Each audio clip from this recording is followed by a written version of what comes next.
I'm a mother, I'm a wife. I have so many labels to my name. The topic that I'm going to discuss with you is finding balance, and my approach might not be what you expect of it. I'm not going to give you any approach or any tactics of how you can find balance. I'm just going to simply explain to you who you are as a woman and why it is not a mistake that you can dream and have so many responsibilities on your shoulders and do them and fail time and again and not give up. It's how you were made, it's how you're created. You were meant to approach things in that manner just by the mere fact that you are female, right? Now balance is quite tricky because in essence it implies order, it implies control. And we know that's a rarity when it comes to mother. I mean, there is so much commotion in our lives by the mere fact that we are mothers. It is a blessing that comes with a lot of responsibilities, right?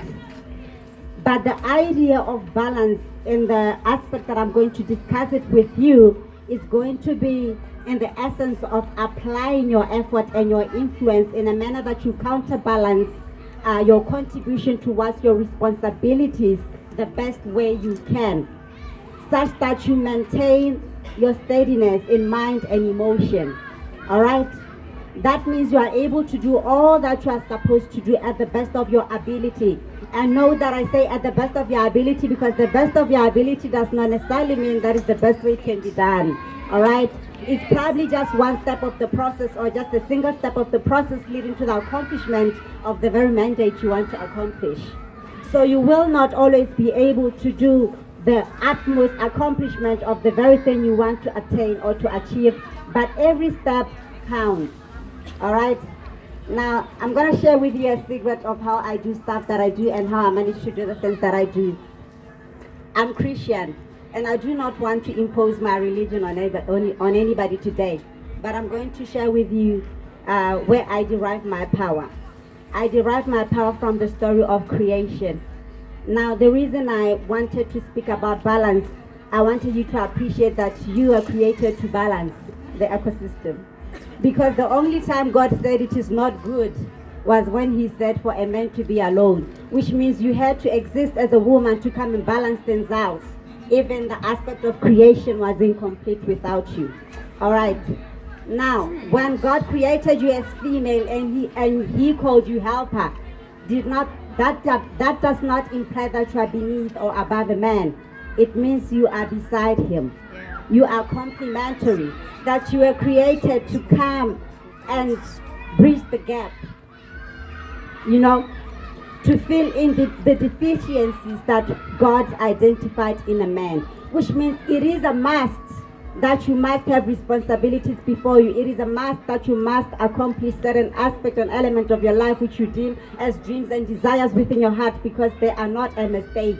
You are supposed to do that so that your family and all responsibilities that you are supposed to bring within your family lead to completion in the aspect of creation and all that your family is intended to accomplish.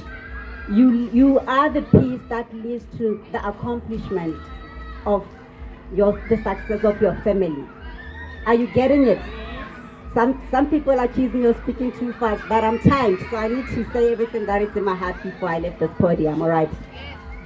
So when you are created, there's a Hebrew word that was used, is the word Asa. Asa means helper. And that word has been used a number of times in the Bible to refer to God himself. And sometimes to refer to warriors in wars. So the other Hebrew word that was used, which I cannot recall, meant complementary to. So you are powerful because you can even be used and be described as a god or as a warrior because you are a fighter. So it's okay to cry. In fact, when you get emotional about your problems, that's one of the strengths I pride myself with as a woman, the fact that I can cry. When I cry, I know that I am tapping into a new power and a new dimension of myself. So I'm going back to the drawing board and I'm going to make it a success the second time around, all right? So when you talk about balance, it is crucial that you as a woman know who you are. All right?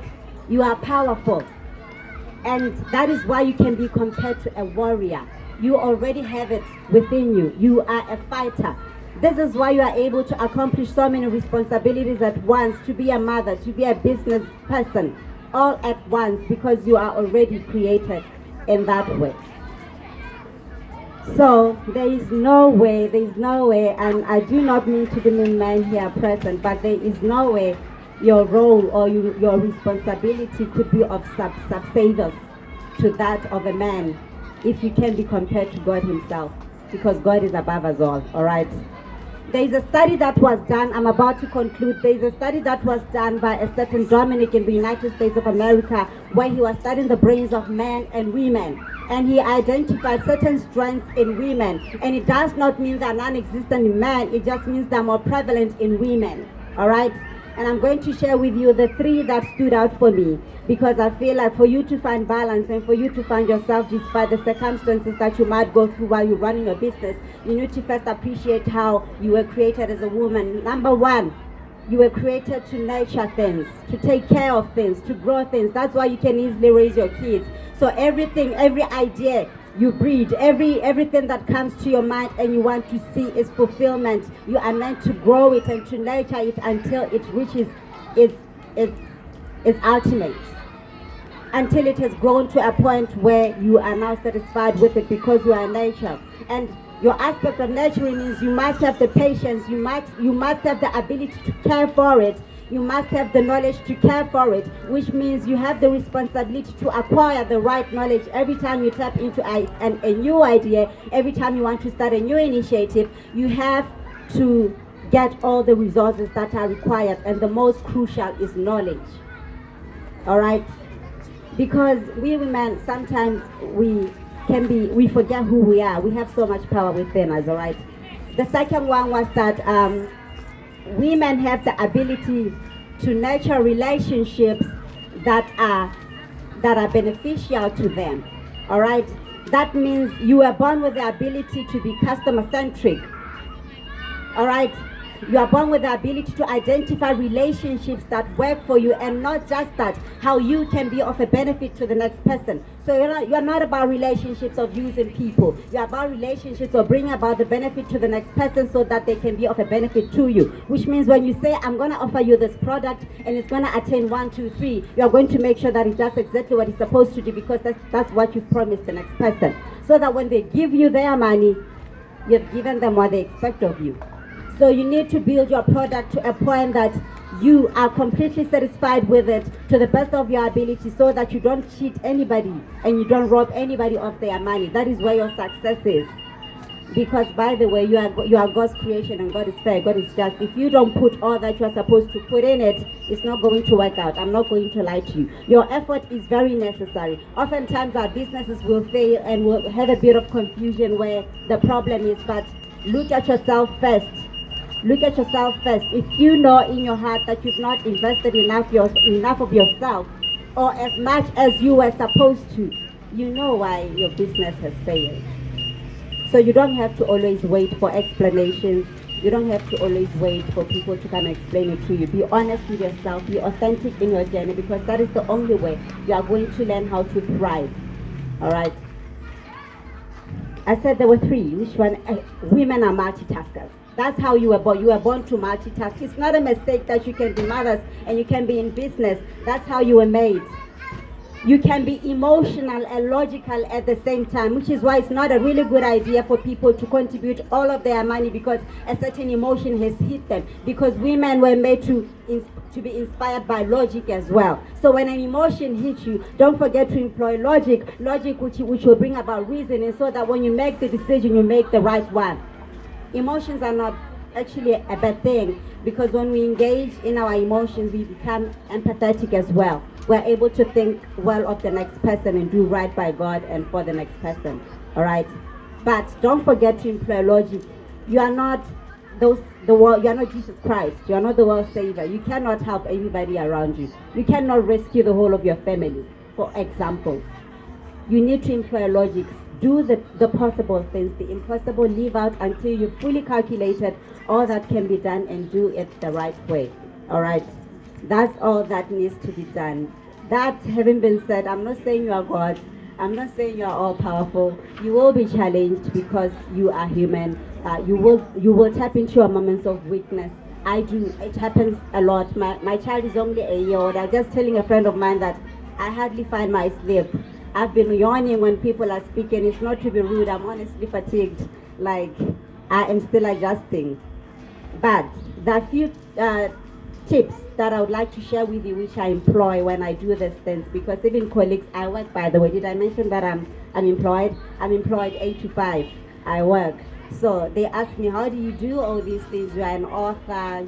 You have a business, a water business. You have a fashion line. How do you do all these things? Number one for me is I partner. When it comes to the book, I co-authored it with my sister here present. When it comes to the water business, I run it with my family, with my husband. When it comes to the fashion line, I run it with my sister. So find somebody you trust because you cannot do everything alone. Find somebody you trust and just ensure that they are aligned with the principles and whatever mandate your business is supposed to stand for and work with them. All right. Number 2, delegate. Be okay with letting go of some of the responsibilities so that you can invest yourself elsewhere.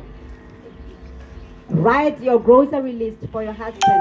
Give him the list, give him the money so that he can do shopping for you, or for your brother, or for whoever is available to be of assistance. Let go of some responsibilities at the house. All right? Delegate so that you have time to rest and you have time for your children as well. And don't listen to a single critic because nobody knows the dream that is inside of your heart. Of course you will fail now. Of course you have your downfall, but that does not mean that you are not meant to be in it. It means there is something missing. Always find out that single thing that is missing for your business to reach the goal and whatever it is meant to attain. All right? Don't listen to critics. And I've already told you of your power. The balance isn't in the 50-50. You cannot distribute yourself equally, but you can distribute yourself the best way you can and the best way allowable, looking at who you are as an individual and whatever responsibilities you have before you. Before I leave the podium, I would like to say I love women very much because you know how we are known. We are known to be naysayers. We are known to be those who criticize each other, that we are never there for each other. But when we have platforms like this, it is an opportunity for us to engage and to get to know each other. That's why from this day on, I shall respect that woman very much, though I've only met her today, because we need to be vulnerable with each other so that we are able to assist each other. Had she not come here and shared her story, she would not have had that beautiful lady's contact, and that is how she's going to be assisted. And we need more of these platforms, and less come when we are called to platforms of this nature because they don't happen all the time. God bless you. God loves you. You are going to be successful.